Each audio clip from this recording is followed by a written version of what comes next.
Chief Hill and Councillor Frazer, I just so appreciate you both being here to help us understand the reality of what folks in your community are facing. That what we get told, here's the quote from Indigenous Services Canada, quote, "All residents of 6 nations of the Grand River have access to safe drinking water." The reserve is not under a water advisory according to Indigenous Services Canada. So can we just get clarity for the record?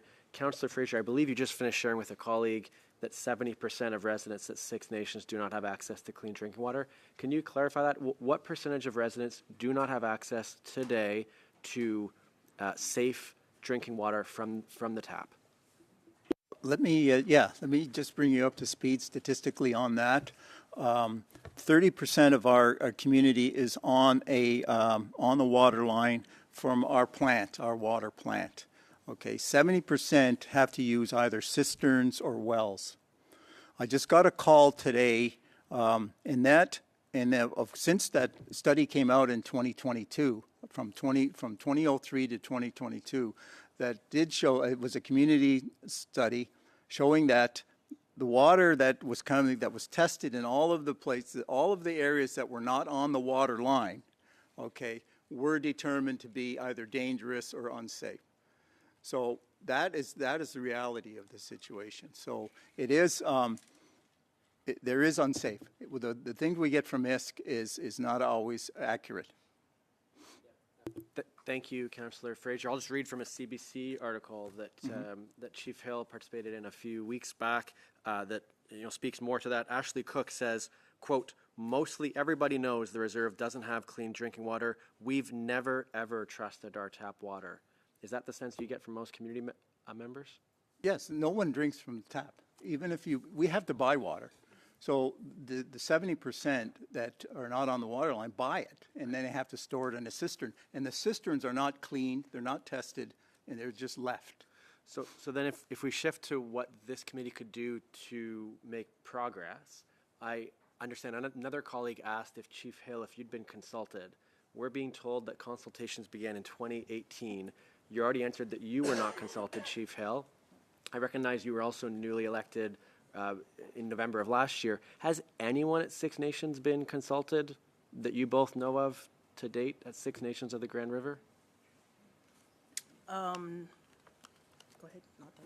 No, not that we're aware of. No one has directly approached us or the chief's office on that. So I guess this is kind of the first consultation, this committee meeting right here.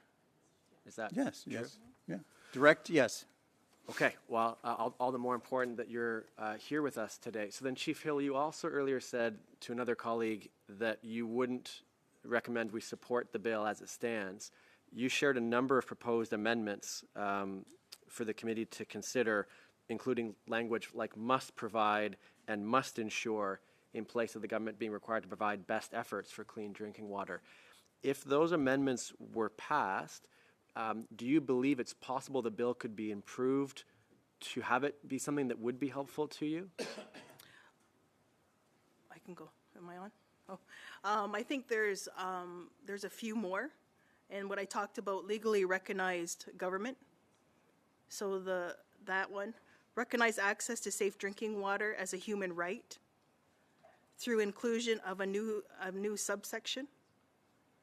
Requiring achievement of outcomes, not simply best efforts, what I talked about, the wording. Ensure the bill guarantees access to an adequate supply of clean water, not solely for domestic fire protection and emergency management needs, but also for economic and cultural needs through an additional preambular statement and an amendment. And adequate funding for water services on First Nations lands, not simply to make best efforts. Thank you, Chief Hill. If all of those amendments were passed, would this be a bill you would support moving ahead? I think it would be closer to approving it because, again, what we've missed in the beginning is any consultation for First Nations. Well, I really, again, appreciate you both being here to provide this kind of testimony this afternoon. Thank you.